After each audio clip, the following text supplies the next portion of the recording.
রাজনৈতিক বক্তা নয়, আমি কোনো রাজনীতির কথা বলি না, কিন্তু আমি আমার ভাই দিকে মুসলমান ভাইকে বলে যাব, রাজনীতির কারণে একটা ভাই আর একটা ভাইয়ের ঘরে বোম মেরো না, কেউ কারোর সঙ্গে অন্যায়ভাবে লড়াই করো না।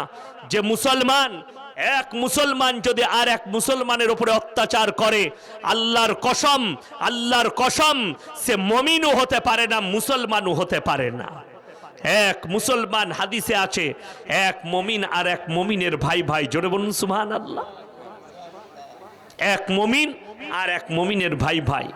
ভোট আপনার যাকে ইচ্ছা যাবে দিবেন, আপনার যাকে পছন্দ লাগবে দিবেন, কিন্তু আমি বলে যাই একটা কথা মাথায় রাখবেন, যদি বুঝতে পারেন সরাসরি যে কোরআনের দুশ্মন, যে ইসলামের দুশ্মন, তার কাছ থেকে আপনি বাঁচবেন। আমাদের দেশে বেঈমান কাফেররা চক্র করেছে, কিছু মুসলমান ছেলেকে সাজিশ করে পয়সার লোভ দেখিয়ে যারা নিজেদের ধর্মকে বিক্রি করতে চায়, কিছু মৌলবি বিক্রি হয়েছে উত্তরপ্রদেশ থেকে শুরু করে অনেক জায়গায়। আর যারা বিক্রি হতে পারেনি তাদেরকে যে কোনো প্রকারে ফাঁসিয়ে জেলের কুঠরিতে ভরা হচ্ছে। এমনকি ওই জন্যে বাবা, আমি ভোটের প্রচার করিনি, আপনার যাকে ইচ্ছা যাবে ভোট দিবেন, কিন্তু জেনে রেখে দিবেন আপনি যদি রাজনীতিবিদ হন, আপনার দ্বারা যেন একটা মুসলমান কষ্ট না পায়, আপনার প্রতিবেশী যেন কষ্ট না পায়। কেউ কারোর সঙ্গে মারামারি করবেন না। যাকে ভালো লাগবে তুমি ভোট দেবে, যাকে পছন্দ হবে তুমি ভোট দেবে। ভোটটা আগে লয়। তোমার সব থেকে দামি পার্টি হচ্ছে নামাজের পার্টি, এই পার্টি কেউ ছাড়বো না। জোরে বলুন ইনশাল্লাহ। ওই জন্য আমার জলসায় আছে, নেতা হও, মন্ত্রী হও, এমএলএ হও, এমপি হও, কিন্তু নিজের সত্তা থেকে সরো না। আজকে বড় কষ্ট লাগে, মুসলমান যদি এমএলএ হয় সে আর সালাম কালাম করে না, তার আর নামাজ পড়া লাগে না।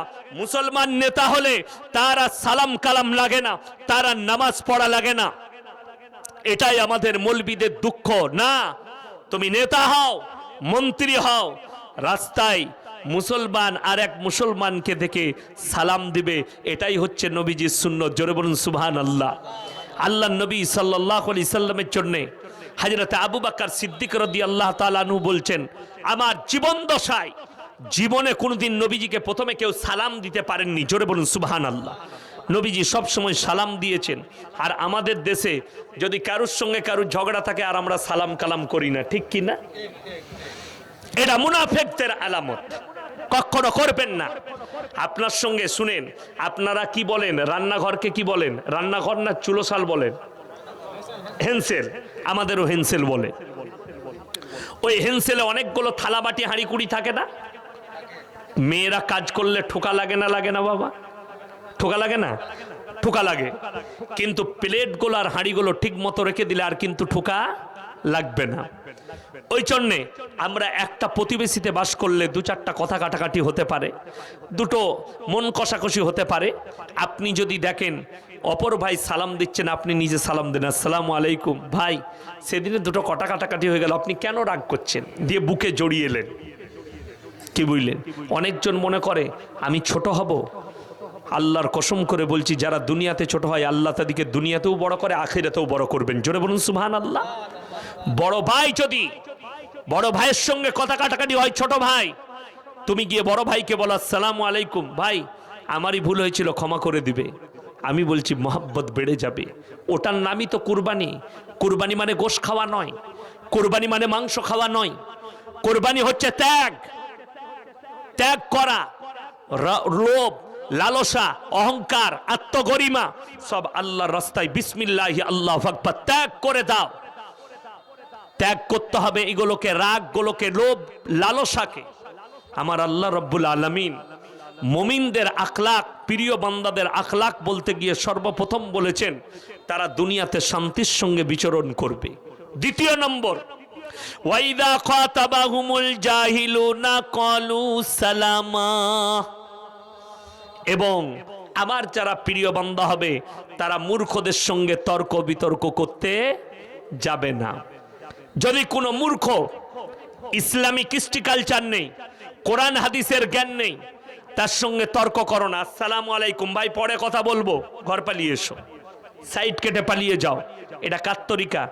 এটা নবীজি সাল্লাল্লাহু আলাইহি সাল্লাম আখলাককে আমার আল্লাহ বললেন এটা আমার প্রিয় বান্দার দ্বিতীয় নম্বর আখলাক। তৃতীয় নম্বরটা শোনো, ভণ্ড দিকে শোনাও। ওয়াল্লাযীনা ইয়াবিতুনা লিরাব্বিহিম সুজদাও ওয়া কিয়ামা। আমার প্রিয় বান্দাদের সবথেকে দামি আখলাক, তারা রাতের অন্ধকারে রাত জেগে কেঁদে কেঁদে আমার ইবাদতের উদযাপন করে, মানে তাহাজ্জুদ গুজার। জোরে বলুন সুবহানাল্লাহ। যারা রাতের অন্ধকারে তাহাজ্জুদ পড়ে আর আল্লাহর কাছে কাঁদে, আল্লাহ আমি অপরাধী, আমি অন্যায় করেছি, ইস্তেগফার করছি, আমার জীবনের পাপগুলো মুছে দাও। কোরআনে অপর জায়গায় আছে, তাতাজাফা জুনুবুহুম আনিল মাদাজিই ইয়াদউনা রাব্বাহুম খাউফাও ওয়া তামাআ।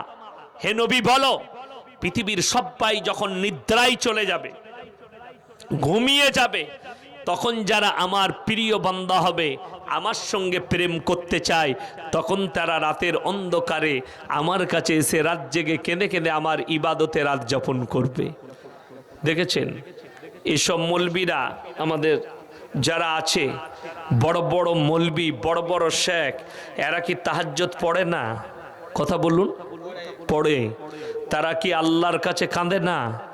কাঁদে, চোখের পানি ফেলায়। কিন্তু আমি দেখিয়ে দেবো, বাংলাদেশের ভণ্ডরা আবার স্টেজে লাপালাপি করে জিকির করে বলে আল্লাহকে পাবো।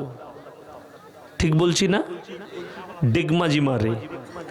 সেদিনে দেখলাম, আমি নাম করব না, কোনো পীরের একটা মজমা বাংলাদেশে চলছিল, তো সেখানে দেখছি তিনি বায়ান করছেন, হুজুর যিনি তিনি বায়ান করছেন। আমি কারোর সম্পর্কে খারাপ মন্তব্য করতে যাব না, কিন্তু তিনার উচিত যে তিনি মানুষকে বুঝাবেন এটা ইসলামের তরিকা নয়। লোকরা দেখলে পাগল বলবে, বেধর্মীরা দেখলে, অমুসলিম দেখলে খ্যাপা পাগল বলবে, না হলে মাতাল বলে আখ্যা দিবে। হুজুর বায়ান করছে আর হুজুরের সামনে নিচেই বসে আমি বলি, কি বে, খেপে গেল না গাঁজা খেয়েছে? আবার দেখছি কেউ ডিগমাজি মারছে, এই কোণ থেকে গড়ি গড়ি গড়ি গড়ি ওই কোণে, ওই কোণ থেকে সালাবার লাইটে চেপে গেল পিলারে। ওখানে যারা প্যান্ডেল আর মাইক বলে, একবার দেখছিলাম মাইকটাকে ঘুরিয়ে মুচুড়ে ভেঙে দিলে। এখনই যদি এই কাণ্ড যদি আপনারা করেন আমাকে পীর ভেবে, এই মাইক ম্যান বলবে শালা জীবনে জলসাই যাব না। ঠিক কিনা? ও তো সব ভেঙে যাবে। জিকির আজকারে শুনেলেন যত বড় বড় বড় শেখ আর যারা আল্লাহর প্রিয় হয়েছেন, তারা রাত জেগে কেঁদে নিরালায় আল্লাহর কাছে কেঁদে হয়েছেন, রাস্তাঘাটে নয়, স্টেজে নয়, মজমাই নয়। বড় কষ্ট লাগে। তাদেরকে জিজ্ঞেস করুন, এই আমরা কি নামাজ পড়ি না? আমরা কি মাদ্রাসায় ক্লাস করি না? আমরা কোরআন হাদিস বুঝি না? আমি সেদিনে আপনারা জানেন পাথরচাবড়ির পাশে ছিলাম একটা গ্রামে, জলসা ছিল আমার। যদিও সবই আমার অন্তরের মানুষ, ভালোবাসার মানুষ, তা আমি সেখানে বলে এসছি যে আপনাদের এখানে কবরস্থান আছে? বললে জি। আমি বললাম, তোমাদের কবরস্থানে যদি আমি বুগি বুগি ড্যান্স করি, করতে দিবে? বলে আপনাকে বেঁধে মারবে।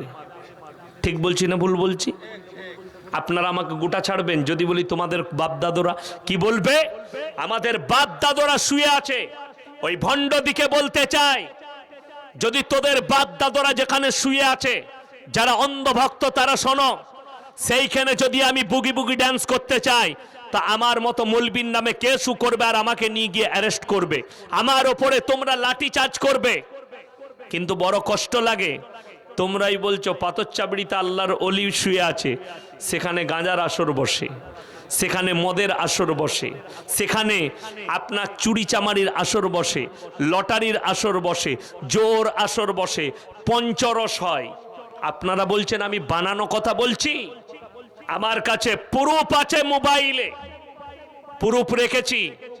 আমার বর্তমান জেলায় কোন বাবার ওরস বলবো না, ওরসের এই জলসাতে আপনারা ইশতেহার ছাপাইছেন না?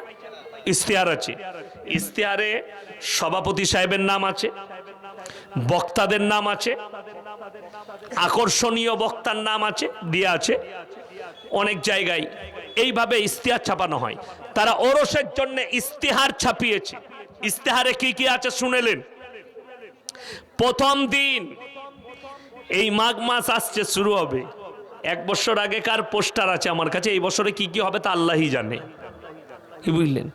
আমাদের বর্ধমান জেলা এক জায়গায় আমি পেরিয়ে যাচ্ছিলাম জলসা দিয়ে, দেখলাম এটা কবরস্থান, এইখানটায় মেলা হচ্ছে। কি হচ্ছে?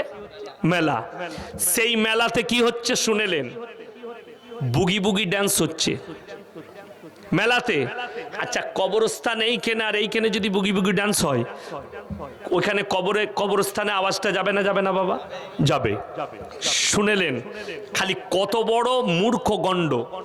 কবরস্থানের পাশে বোর্ড টাঙাইছে, পবিত্র কবরস্থান, কেউ প্রস্রাব করবি না। আমি বলি, প্রস্রাব করা যাবে না আর বুগি বুগি ড্যান্স করা যাবে? বুঝতে পেরেছেন না পারেননি? এ কত বড় বাদ্দিনী! আমার ভাই, আমি কোনো পীরের বিরোধী নই। মাজারে কে শুয়ে আছে আমি জানি না, আমার জন্মও তখন হয়নি। কিন্তু আমি বলতে চাই যে যদি আমাদের বাপ দাদর কবর যেখানে, সেখানে যদি বুগি বুগি ড্যান্স না করা যায়, তাহলে তুমি বলছো আল্লাহর ওলি শুয়ে আছে, সেখানে কি করে বুগি বুগি ড্যান্স হতে পারে? সেখানে কি করে আপনার পঞ্চরস হতে পারে? লেখা আছে, পহেলা মাঘ অমুক তারিখে পঞ্চরস হবে, দ্বিতীয় দিন আপনার বাউল বুষ্টমের গান হবে, তৃতীয় দিন ড্যান্স হাঙ্গামা, মানে অর্ধ উলঙ্গ ড্যান্স, কাপড় পরে মেয়েরা ড্যান্স করবে। এগুলো সব মাজারের, আমি বলছি ওরসের। তুমি বলছো, আমি কিন্তু আমরা বলিনি, তোমরা নিজেরা বলছো আল্লাহর ওলি শুয়ে আছে। আমি মেনে নিলাম 1 মিনিটের লেগে আল্লাহর ওলি শুয়ে আছে। আল্লাহর ওলি বলে গেছে যে আমার কবরের পাশে বুগি বুগি ড্যান্স করবি, বছরে একবার, আমাকে ভালো লাগবে শুনতে। তোকে বলে গেছে যে আমার কবরের পাশে লটারির দোকান বসাবি, আমার কবরের পাশে পঞ্চরস করবি। আরে বড় কষ্ট লাগে, দুঃখ লাগে এগুলো দেখে। এদের দেখে কোন বাদ্দিনের ওপরে এরা ঢুকে আছে শুনে রেখে দেন। আমি এই মালদা জেলার মানুষকে বলে যাই, মায়েরা আর বোনেরা ভালো করে ভাইয়েরা শুনবেন, যারা মনে করছেন এই মৌলবিটা মাজার বিরোধী, তাদেরকে বলে যায় মক্কা থেকে মদিনা 430 থেকে 450 কিলোমিটার রাস্তা, একটাও মাজার নেই। আমার বাড়ি থেকে 340 কিলোমিটার রাস্তা, আপনার এখান পর্যন্ত 340,000-এর বেশি মাজার আছে। ঠিক কি না? আমি বীরভূমের একজন গন্ড মূর্খ ফোন করে বলছে, এই আপনি পীরের বিরুদ্ধে বলছেন মাজারের বিরুদ্ধে। আমি তাকে বললাম, বাবা মক্কা থেকে মদিনা কোন জায়গায় একটাও মাজার নাই। সে বললে তাহলে সেখানে ওলি নাই। আমি বললাম, ওলি নাই কি বে? পৃথিবীর সব থেকে দামি ওলিরা তো ওখানেই শুয়ে আছে, ঠিক কি না? কথা বলুন, কে?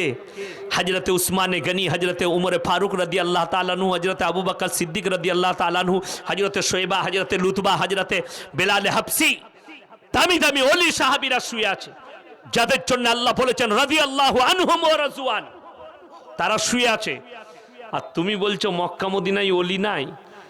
ভারতের যতগুলো ওলি আছে, আমি কেউ কি ছোট করে বলছি না, আমার নবীর একজন সাহাবীর পায়ের ধুলোর যোগ্য কোনো ওলি হতে পারবে না, ঠিক কি না? কোন সাহাবীর পায়ের ধুলোর যোগ্য হতে পারবে না। আর তুমি বলছো মক্কা মদিনায়, শোনো, যদি কবরে সিজদা করা জায়েজ হতো, সব থেকে প্রথমে আমার নবীজির কবরে সিজদা করা জায়েজ হতো। আমার নবীজির কবরে সিজদা নেই। পৃথিবীর আর কোনো মৌলবি, মুল্লা, পীর, ফকিরের কবরের জন্য সিজদা চলতে পারে না। আল্লাহর যদি কবরে চাদর চড়ানো জায়েজ হতো, তোমার মতো টেনার চাদর নয়, আমার রসুলের কবরটা আসমান পর্যন্ত হিরে মতি মুক্ত চাদরে ঢেকে যেত, ঠিক কি না? নবীজির কবরে জায়েজ নেই, আর পৃথিবীর কোনো মৌলবি, মুল্লা, পীর, ফকিরের কবরের জন্য জায়েজ হতে পারে না। আল্লাহর নবীর কবরে ভালো মন্দ চাইতে পাবে না। পৃথিবীর আর কোনো নবীর, কোনো অলির কবরে ভালো মন্দ চাইতে পাবে না। মৌলবি, মুল্লা, পীর, ফকিরের কবরে ভালো মন্দ চাওয়া যাবে না। আমার ভাই, একটা কথা মাথায় রাখবেন ভালো করে, আমাদের সমাজে বাপ মরে গেলে, স্বামী মারা গেলে স্ত্রী আপনাদের দেশে কবরস্থানে যায়? কথা বলেন না কেন? যেতে পাবে। শুধু আপনাদের নয়, जे बोलचे बुक फुलिए हम अहले सुन्नतुल जमात पर चलने वाले हैं, उनसे पूछो ए मौलवी जरा ये जरा बताओ कि अगर तुम लोग पे कोई अगर मर जाते हैं, कोई लोग अगर इंतकाल करते हैं तो उनका बीबी भी जाती है? बोलबे ना, जावा जायज नहीं। স্বামী মারা গেলে যদি স্ত্রী কবরস্থানে না যেতে